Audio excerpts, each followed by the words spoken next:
E olha só, graça e paz a todos vocês. Mais uma vez, estou aqui na Igreja Batista da Redenção em Americana com o meu pastor Eliseu Fúvio para falar sobre aqueles assuntos, né, que muitas vezes tira o nosso sono, porque a gente fica preocupado. Será que a gente... Viaja assunto, né? Meu Deus. O assunto de hoje é aquele que eu até pensei, ixi, daqui a pouco será que o Brasil vai entrar em guerra? Porque saiu até rumor, né, de declaração de guerra de Israel. Bom, já dando spoiler do que a gente vai falar, hoje eu trouxe o senhor aqui para a gente conversar. E aí, pastor, a nossa língua tem um poder tão grande assim que uma declaração sem fundamento de um presidente da República pode causar tanto tumulto assim para a nação brasileira? Então, eu gostaria de falar desse assunto até sem, claro, não entrar para o lado político, porque senão perde o sentido nosso aqui, né? Sim. Mas eu fazer uma brincadeira aqui. Quantas bestas tem no Apocalipse? Tem duas, né? Tem duas A que é a bestas. imagem da água, que é a imagem da terra. Mas tá faltando uma, acho que é a besta do Lula, né? Pô, cara, que presidente é esse, meu amigo, que faz uma declaração dessa? Primeiro que ele não só quase provoca uma guerra, mas essa Crise tão diplomática, desnecessário, uma declaração diplomática tão necessário para o povo judeu, que é um povo... a nossa raiz é uma raiz cristã judaica. Sim. Nossa, né, a nossa base de fé, a nossa base é tudo... E ele não só mexe com o povo judeu, como mexe com todo o povo cristão que tem em Israel, né, uma inspiração, né? Então eu acho assim, o poder da fala, esse é o grande problema, né? Sim. Ele dá uma declaração muitas vezes. Às vezes eu acredito que ele fala sem pensar, viu, pastor? Eu acho que ele abre a boca e sai de qualquer coisa. Uma fala desconexa gera um problema e se recusa a se arrepender da fala, né? Mas eu acho que não é sem pensar. Eu acho que pode ser que não seja uma estratégia dele pensar sobre o assunto, né? Mas é causar mesmo, demonstrar um lado, né? Demonstrar um lado de uma história. Infelizmente, nós temos um governo que já se declarou Contra Israel. já declarou comunista o próprio presidente, né? Então, infelizmente, o comunismo é totalmente, né? Qualquer assunto cristão vai ter polêmica. Mas o que eu gostaria de enfatizar, quando você disse a questão da palavra, a Bíblia fala para tomar muito cuidado com a língua, porque quando a gente solta qualquer palavra que você solte, não tem como voltar atrás depois que você soltou. Sim. Mesmo que ele se arrependesse de falar, mas falou e provocou muito estrago, principalmente com uma pessoa influente. Por isso que a gente tem que tomar muito cuidado quando a gente traz algumas declarações, né? Principalmente cristão. Eu falo muito nós, né? Claro, em proporções muito menores, mas exercemos um papel de influência na sociedade como pastores ou como igreja, e às vezes quando você solta alguma coisa tão grave como essa, você acaba causando um prejuízo enorme para pessoas, né? Então, muito cuidado com a questão das palavras. Infelizmente, essa gerou uma enorme polêmica, e as redes sociais, ela realmente solta tudo isso de uma maneira... isso já aconteceu já faz quanto tempo? Já faz algum tempo, e ainda continua reverberando. Ainda continua reverberando, e você vê, pelo menos eu noto nas redes sociais, muitas pessoas ainda magoadas com o assunto, principalmente da comunidade judaica aqui no Brasil, sendo comparada, né, uma guerra que está acontecendo, uma guerra que Israel não provocou, foi vítima, sendo comparada a atitude com aquilo que aconteceu no Holocausto, que o povo judeu é um povo curioso, né? A gente pega a Bíblia, a gente vê que o Império Babilônico, que dominou ele, não existe mais, todos os impérios já foram embora, o povo judeu resiste fortemente aí aos ataques, e o nosso governo nacional envergonha a nós, né? Tá com uma opinião que não é a opinião da maioria dos brasileiros, né? A língua de um governante tem o poder de causar um prejuízo para todo mundo se sente... E vamos falar a verdade, né? Só concorda com ele aquelas pessoas que, infelizmente, essa politização, né? Por causa dessa agenda política, né? Pessoal que se declara de esquerda, que se declara contra qualquer pauta que seja vindo de um outro lado, um aspecto político, vai concordar com ele. Mas qualquer pessoa de sã consciência, ou seja ela de esquerda, ou seja ela de direita, ou seja ela uma pessoa de sã consciência, ela vai entender que a fala dele foi totalmente desastrosa. Sim. Né? Desastrosa, causando um terrível mal aí para a comunidade judaica, né? Imagina a ofensa que eles receberam. Isso eu até estava vendo uma entrevista de um chanceler, acho que não sei se é da Inglaterra, estava sendo entrevistado, e também um judeu. Eles estavam muito triste com essa declaração, porque o Holocausto é algo que é impensado do que aconteceu, né? A tragédia, o desastre que foi, né? O Holocausto. Imagina você fazer qualquer tipo de comparação, é uma ofensa muito grande. Eu estudei muito sobre o Holocausto, sobre a igreja na época do Holocausto. Onde que a igreja estava quando houve o Holocausto, né? Onde mais de 6 milhões de judeus foram mortos. Então, comparar o que está acontecendo agora a isso, realmente foi um ato desastroso, uma palavra totalmente imprópria, De uma burrice tremenda. de uma idiotice tremenda, né? Para fazer um tipo de situação dessa.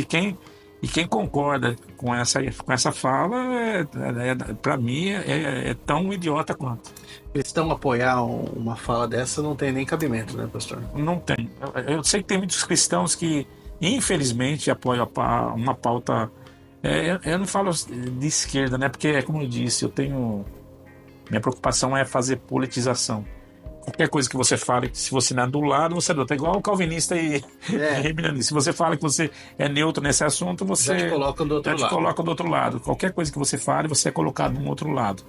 E infelizmente, né? Infelizmente. Eu não gosto eu não sou apolítico, né? Sou contra a política. Eu acho que a política faz parte da sociedade, faz parte do ser humano. O ser humano deve ter sua posição. Mas a igreja, ela não deve se posicionar politicamente de nenhum lado. Aí se pergunta por que, né? A igreja não deve se posicionar politicamente de um lado. Porque a igreja, ela tem outras funções, outro propósito na Terra. E se a igreja se posiciona de um lado político, infelizmente não há uma combinação muito legal entre a igreja e a política. Não existe. Eu não consigo associar isso. Infelizmente no Brasil é muito associado. É muito associado. É muito associado. As pessoas falam assim, nós precisamos nos posicionar politicamente. Nós precisamos nos posicionar como igreja. Como igreja. As pautas da igreja combinam muito com as pautas de direita por causa da relação dessa.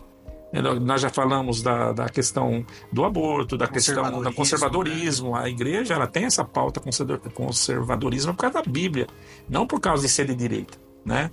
Agora, se o pessoal que procura ficar, não, eu não concordo com fulano, com Beltrano, com Cicrano, com o presidente, seja lá que o ex-presidente, tem todo o direito de não concordar, tem todo o direito de ser até, de votar em pessoas que ele gosta do aspecto da esquerda, como eles dizem, né?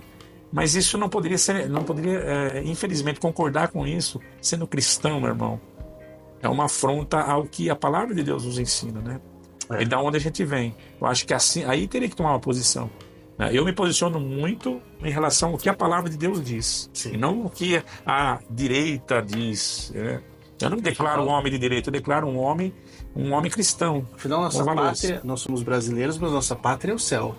A nossa Constituição, acima de tudo, é a Bíblia. Você entende por que a igreja ela deve ficar um pouco, não neutra a questão, mas ficar de fora da política? Porque a nossa pátria não é aqui. Não é aqui, né? Nós temos que ter isso em mente. Claro, a Bíblia nos diz que a nossa pátria é o céu. Nós somos peregrinos nessa terra. Cidadãos do céu. Cidadãos do céu. E falando sobre isso daí, uma notícia que eu li essa semana, um pastor de uma igreja batista lá em São Paulo, acho que o senhor sabe, aquele que queria atualizar a Bíblia, né? Ele deu uma declaração, a declaração dele meio que defendia o Hamas. E é uma coisa que, assim, machucou meu coração, porque é um cara que eu estudei muito sobre as pregações dele e tal.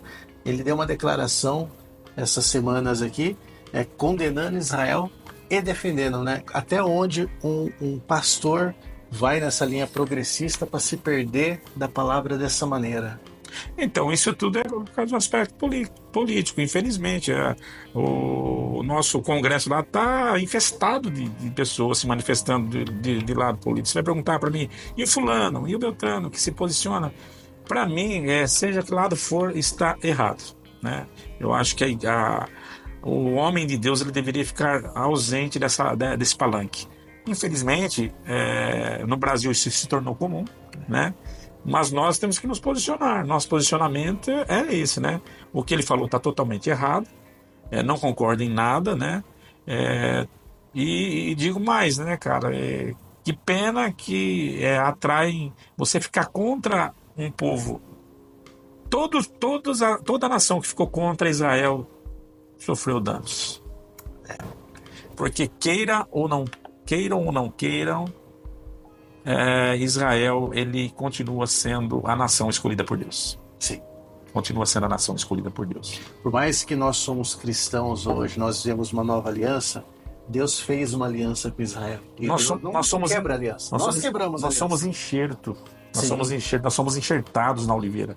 Israel é a oliveira. Sim. O povo escolhido por Deus, segundo a Bíblia, é Israel. Abraão, né, Isaac e Jacó. Nós tivemos nós que somos cristãos, se a gente pegar nossa Bíblia hoje, mais de 60%, 70% da nossa Bíblia é a história desse povo judaico, que foi a nossa origem de fé. Sim. E no mínimo o respeito ao povo que hoje, eu vi algumas pessoas argumentando, mas esse povo nega Jesus também, né? Jesus também é persona não grata lá em Israel. A gente não pode misturar, né? Deus tem o controle da história do início, do princípio, do meio e do fim.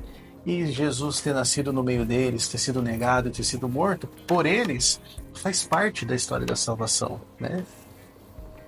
A Bíblia manda a gente olhar a Bíblia pede pra gente orar pela paz em Israel. Essa é a função do cristão, e deveria ser, né, a função do cristão.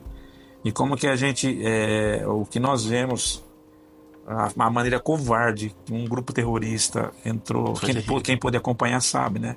A maneira covarde, em pleno século XXI, em plenos dias que nós estamos vivendo, o que eles fizeram é totalmente reprovado, né? Não é nem falo reprovado, né? Uma coisa tão... É um terrorismo mesmo, né, o que fizeram, né? Então a resposta a isso não podemos qualificar na mesma proporção. Não podemos. Eu acho que enquanto... Você tem que entender que há uma resistência do outro lado. Se não houvesse resistência, se você não resiste, não tem guerra. Sim. Se você se entrega, não tem guerra. Né? Você vê que é um grupo tão macabro, tão demoníaco, que eles trazem reféns, pessoas... covardemente pessoas, né, trazem como refém, coloca essas pessoas como escudo humano e coloca o seu próprio povo como escudo humano. Aí vem a fala de um Lula, por exemplo, tá matando criança, tá matando mulheres. São pessoas que o próprio Hamas está colocando na linha de frente para serem mortos, cara. É escudo humano para acontecer isso. Uma fala de um imbecil, de um débil mental, falar um negócio desse, para mim, eu classifico como isso, porque não tem outra explicação. Não tem outra explicação. E eles querem criar essa narrativa, né? A gente percebe o dedo de Satanás em tudo isso daí, porque eles criam uma narrativa defendendo o que é mal, pura e simplesmente para ir contra os conservadores, contra os valores que a gente vê na palavra. Não é só a questão de Israel e do Hamas. Esse governo, esse mecanismo que se opõe aos valores cristãos estão de todas as áreas. Essa foi mais um exemplo que ele deu, né, defendendo o mal contra o bem, por mais óbvio que seja, né, mas faz parte desse mecanismo do mal de subverter. O que está por trás dessa subversão? Todas as coisas. Agora, voltando a falar um pouquinho sobre um pastor, né, progressista. Cara, a Bíblia era um livro de princípios e valores. Princípios, eles são estabelecidos. E ele não tem mudança, não tem uma progressão sobre princípios. Princípios são fundamentados no princípio. A Bíblia é um livro de regras e de princípios. Então, quando você, sendo pastor, você começa a querer, por exemplo, anular algumas palavras porque acha que está fora do tempo, ou porque ela precisa ser contextualizada, ou que ela precisa ser modificada, ou precisa ser atualizada, nós chegamos ao fim.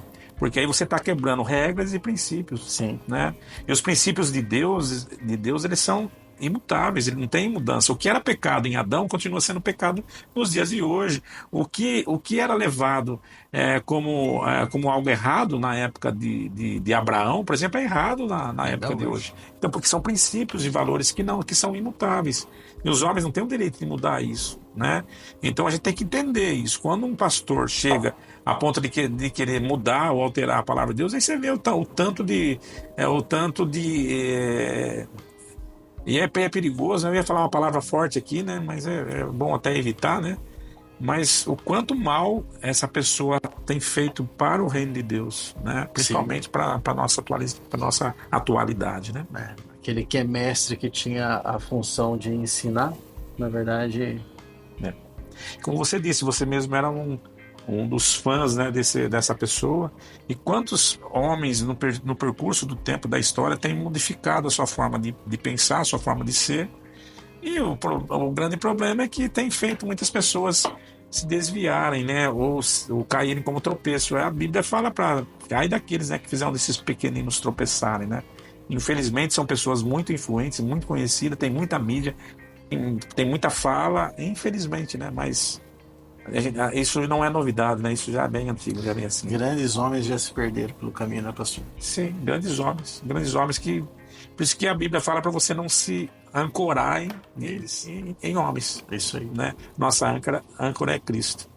Toma muito cuidado com a palavra, né? Que a gente aprenda aí que a palavra, alguém disse, a palavra tem poder. A palavra tem poder de destruição. Da vida e da morte. Da vida e da morte. A palavra tem poder de destruição. E tem poder de construção também. Mas infelizmente os homens são maus, né? São maus, são malignos. Nós vivemos num mundo maligno. E a gente sabe que está por trás de tudo isso. Né? Não tenho dúvida. Né? A Bíblia fala que o mundo jaz o maligno. E pessoas que não são usadas por Deus são geralmente usadas pelo maligno. Não existe pote vazio. Se não está com Deus... Não existe. Eu acredito nisso, né? Qualquer lacuna, alguém vai tomar conta. Alguém vai tomar conta. Né? A diferença é que Deus, ele não entra sem permissão. Sim. O diabo é igual cachorro, né? E se deixou a porta aberta, ele já entra e quando você vê, já está tomando conta da sua casa. É isso aí. Pastor, mais uma vez, obrigado por essa conversa produtiva.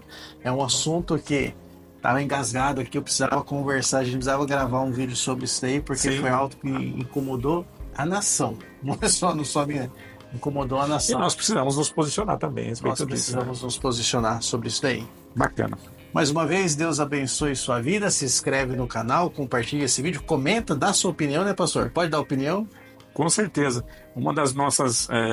nós temos ainda um plano aí de fazermos isso ao vivo. Ainda você vai poder dar a sua opinião ao vivo. Enquanto isso não acontece... Vai ser legal. Você pode deixar a sua opinião, compartilhe. O YouTube, você precisa compartilhar, precisa ali dar o seu like ali para poder crescer aí o nosso canal. Nós temos aí muitas coisas para falar. Deus abençoe vocês. Deus abençoe. Tchau.